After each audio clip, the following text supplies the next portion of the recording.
देखने में लग रही है ना बिल्कुल क्रीमी टेक्सचर वाली ये सब्जी। कोई कह सकता है कि मैंने इसे पालक से बनाया है। इसको पालक नहीं भी पसंद है, अगर आप इसे बना देंगे तो वो भी 2 की जगह 4 रोटी खाएगा।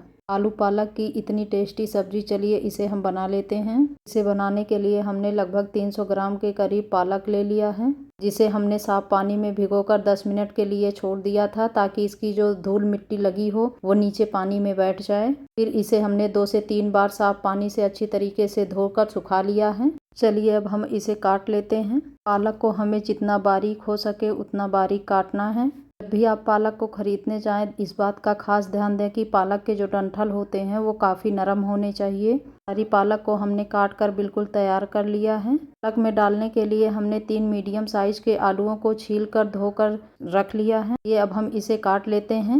आलूओं को हमें ज़्यादा पतला नहीं काटना है। इस सब्जी में हमें मोटे मोटे साइज के ही आलू को काट कर लेना है। मोटे साइज के आलूओं का टेस्ट इस सब्जी में बहुत ही अच्छा आता है। घर का जो नॉर्मल चम्मच होता है उससे हमने 3 बड़े चम्मच के करीब मलाई ले लिया है। साथ ही आलू और पालक को भी काट कर ले लिया है। चलिए इस सब्जी को हम बना लेते हैं। इसे बनाने के लिए हमने गैस पर एक कढ़ाई को रख दिया है। कढ़ाई में हमने सरसों का तेल डाल दिया है। सरसों के तेल में इस सब्जी का टेस्ट बहुत ही अच्छा आता है। तेल हमारा गर्म हो चुका है। अब हम इसमें कटे हुए आलूओं को डाल देंगे और आलूओं को हम फ्राई कर लेंगे। आलूओं को मीडियम आंच पर हमें 80% के लगभग कुक कर लेना है। फ्राई किए हुए आलूओं को हम निकाल लेंगे। तेल थोड़ा ज़्यादा था, इसलिए हमने 2 से 3 चम्मच के करीब तेल को निकाल दिया है। गर्म तेल में हमने 1 छोटा चम्मच के करीब जीरा डाल देंगे। 2 से 3 हरी मिर्च को हमने काट कर डाल दिया है। 2 से 3 हरी मिर्च को हमने काट कर डाल दिया है। साथ ही हमने 10 से 12 लहसुन की कलियों को लंबे साइज में काट कर इसमें डाल दिया है।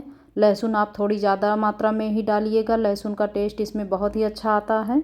सभी चीज़ों को हम अच्छी तरीके से चला लेंगे। लहसुन हमारे थोड़े सॉफ्ट हो गए हैं। अब हम इसमें एक मीडियम साइज का बारीक कटा हुआ प्याज डाल देंगे। सभी चीज़ों को हम अच्छी तरीके से चला लेंगे। गैस की फ्लेम को हमने मीडियम करके रखा हुआ है। बीच में चलाते हुए हम प्याज को लगभग 1.5 से 2 मिनट के लिए पका लेंगे।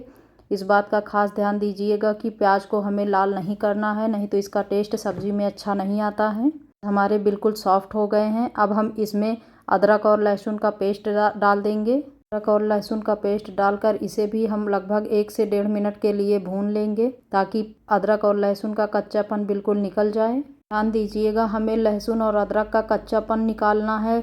अदरक और लहसुन को बिल्कुल भी हमें लाल नहीं करना है। साथ ही अब हम इसमें एक बड़े साइज का एकदम लाल पका हुआ टमाटर बारीक काट कर डाल देंगे और इसे भी हम अच्छी तरीके से भून लेंगे। ध्यान रहे इस सब्जी में टमाटर अधपका लाल या कच्चा नहीं होना चाहिए, नहीं तो सब्जी का अच्छा टेस्ट नहीं आएगा।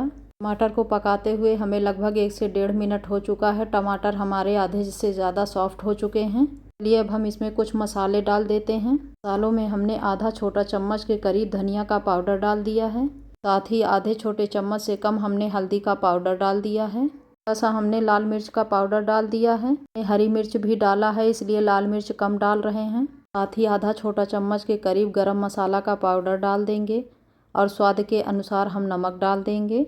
सभी चीज़ों को हम अच्छी तरीके से मिक्स कर लेंगे। गैस की आंच को मीडियम रखते हुए हम इसे अच्छी तरीके से भून लेंगे, ताकि टमाटर हमारे अच्छी तरीके से गल जाएं। अगर आप चाहें तो इसे ढककर भी पका सकते हैं। ढकने से भी टमाटर अच्छी तरीके से जल्दी गल जाते हैं। इसे भूनते हुए हमें लगभग 2 से 3 मिनट हो चुका है। टमाटर हमारे खूब अच्छी तरीके से गल चुके हैं। मसालों का टेक्सचर आप देख सकते हैं, कितनी अच्छी तरीके से मसाले हमारे पक गए हैं। चलिए अब हम इसमें पालक डाल देते हैं।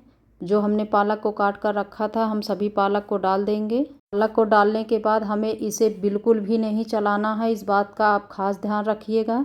ढक्कन से ढककर पालक को 1 से 1.5 मिनट के लिए हमें इसे ऐसे ही पका लेना है। लो टू मीडियम आंच पर इसे पकाते हुए हमें लगभग 1 से 1.5 मिनट हो चुका है। अब हम इसका ढक्कन हटाकर चेक कर लेते हैं। पालक हमारे खूब अच्छी तरीके से सॉफ्ट हो गए हैं। अब हम इसे एक करछी की सहायता से अच्छी तरीके से मिक्स कर लेंगे। पालक को हमने चलाकर खूब अच्छी तरीके से मसालों के साथ मिक्स कर लिया है। पालक हमारे आधे पक चुके हैं। चलिए अब हम इसे एक ढक्कन की सहायता से ढककर 1 से 1.5 मिनट के लिए फिर से पका लेते हैं। इसे पकाते हुए हमें लगभग 1 से 1.5 मिनट हो चुका है। अब हम इसका ढक्कन हटाकर चेक कर लेते हैं। चाहें तो पालक को इस स्टेज पर एक मैशर की सहायता से अच्छी तरीके से मैश भी कर सकते हैं। इसके बाद आप आलू डालिएगा। मैं पालक को बाद में मैश करूँगी, इसलिए मैं आलूओं को अभी इसी वक्त डाल रही हूँ इसमें। सभी चीज़ों को हम अच्छी तरीके से मिक्स कर देंगे। आलू हमारे लगभग 80% तक कुक हैं, इसलिए हमें इसे बहुत ज़्यादा देर तक पकाना नहीं पड़ेगा। चलिए अब हम इसे एक ढक्कन की सहायता से ढककर लगभग 2 से 3 मिनट के लिए अच्छी तरीके से पका लेंगे। इसे पकाते हुए हमें 2 से 3 मिनट हो चुका है। अब हम इसका ढक्कन हटाकर चेक कर लेंगे। पालक हमारे बिल्कुल अच्छी तरीके से पक चुके हैं। अब हम इन सभी चीज़ों को अच्छी तरीके से चला देंगे। आप देख सकते हैं कितनी अच्छी तरीके से सब्ज़ी हमारी बन रही है। ये अब हम इसे थोड़ा सा मैश कर लेते हैं। इसे मैश करने के लिए किसी बड़े चमचे या चम्मच का इस्तेमाल कीजिएगा, जिससे ये अच्छी तरीके से मैश हो जाएं। आलूओं को आप साइड करते हुए मैश कर लीजिएगा। पालक को हमने खूब अच्छी तरीके से मैश कर लिया है। चलिए अब हम आलू को चेक कर लेते हैं कि आलू हमारे पके हैं या नहीं।